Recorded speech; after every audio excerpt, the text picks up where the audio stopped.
it's me. I was told to do a video, obviously by you, on how to use a knife and how to, obviously, I'm going to teach you how to sharpen it as well, and how to cut veggies so you don't cut yourself with your brand new knife. So what I'm going to teach you first, more than anything else, how to use a steel. I suggest getting one of these because they're really helpful, and you have to use these all the time. You don't have to use that sharpening device that you've got. You got to use that twice a month. Well, maybe twice every 3 months, something to that effect.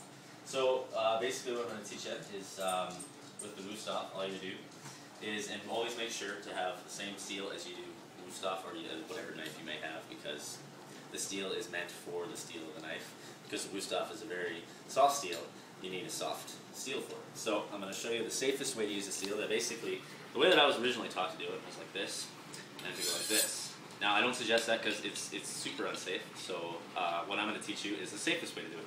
Take the steel on the cutting board, take your knife, stick it against the edge of the steel, turn it to the slightest angle, almost the slightest angle you can, not quite 45, and you want to put not firm weight but pretty heavy weight on it. Go down and pull back, and then do the same thing you would on the other side. So you just keep going like this and go over here. So this is the safest way, easiest way to sharpen your knife. You don't have to do it too many times. I'd say maybe 10 or 12 times is tops, or you're just going to end up taking the point off of the blade. And that's what the steel does, is put a point on it, not sharpen it. So that's, again, it's a good thing to have that sharpener yours. So now that we have the knife sharpened, what I'm going to do is I'll grab, let's say, a piece of celery here. And I'm going to show you with whatever hand is the hand you're using to hold the veggies, or whatever the case may be. You want to do it in the shape of a D, and that's what was explained to me, because I guess that's a D, I suppose. So you always want to have your hand down, your fingertips slightly under, and your thumb slightly above your fingertip. Just like that, like that. So you don't have to hold it tense at all. You don't have to hold any weight on it at all. It's just whatever you're holding, hold like that. So you can hold it. Obviously, if you're far enough away from the vegetable, you can hold however you want. But when you get close to it, you want to hold just like that, or like this, or just the safest way. With your knife hand, you want to pinch the blade at the closest part before the handle. So you pinch, again, whether your knife is that large or whatever the case may be, just pinch the top of the handle like that, and curl your other 2 fingers. You want to pause?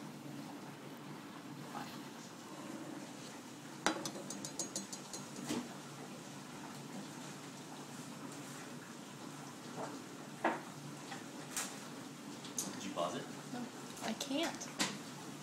Okay. So now I'm going to show you, now that you know the knife technique, you pinch your fingers, curl the other 3 around the handle. So now that you know both techniques, this is the safest way to use your knife. Now I'm just going to show you, just so you can get a sense. Pinching. Now there's 2 ways that I find are the safest ways to use a knife. One is the rock motion, so before I even cut the vegetable, I'm just going to show you, just like that. I'm sure you already know this, but just showing you again, just to make sure. And that's the safest way. I could look away from this, and again, it's all just using my tips of my fingers on the, this part of the blade here. So you hold your fingertips, and again, you could cut for weeks, and you'd never cut yourself. So now I'll show you on the vegetable. Actually, first I'll show you the chop method, and this is something that actually the Santocos are more meant for, because they are a more straight blade than a carving knife or than a chef knife. So the rock motion is a little tougher. So what I'll show you is basically same thing as with every other knife, well, every other large knife. Hold it down, and you can just, and again, you will never ever cut yourself as long as you keep your fingers in this motion. Your fingers will always stay on this part of the blade, and you will be fine no matter how fast you go or how slow you go. You can go really quick or nice and slow, whatever the case may be. So what I'll do is I'll show you a carving method, or sorry, the rocking motion first.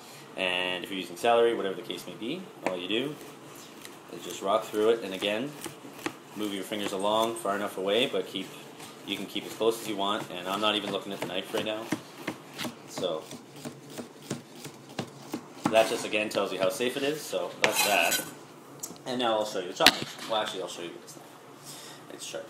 Chop motion, again, that's something that I suggest until you actually become more confident with the knife. Obviously don't do, because it's a little tougher, but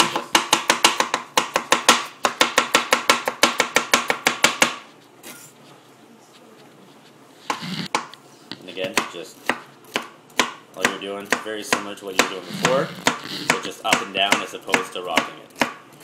So again, but again, want, and you'll never cut yourself. So, that's pretty much it. Again, don't be worried about the fact that you have a large knife. I wouldn't worry about it too much. Just, again, take your time. Make sure you go slow, because there's no hurry. I mean, you don't work that much anymore, so you got really all the time you need. So, I guess that's it. Care instructions. Let's see here. I guess with the wusthof, because it is a soft steel, if you do anything to harm it at all, it's not going to chip like a Henkel would. It will bend like a wusthof will. So obviously I'm not going to do that, but it'll curl and bend. If that happens, chances are you were doing something you shouldn't have been doing with the knife anyway. And if you were doing something with the knife just normally, and it does that, it's got a lifetime warranty, so you can just send it in and they'll send you a new one. Don't put in the dishwasher. These seals on each knife, they'll start swelling, and they'll start cracking the handle of the knife. So don't put it in the dishwasher. Just use warm soapy water, and then you're done, kind of thing. With the steel, every time you're done using it, again, I suggest getting one of these at some point. I mean, you don't need it yet because you just got that sharpener of yours. So at some point, I'd suggest picking up one of these, just because this is more day-to-day use as opposed to month-to-month use.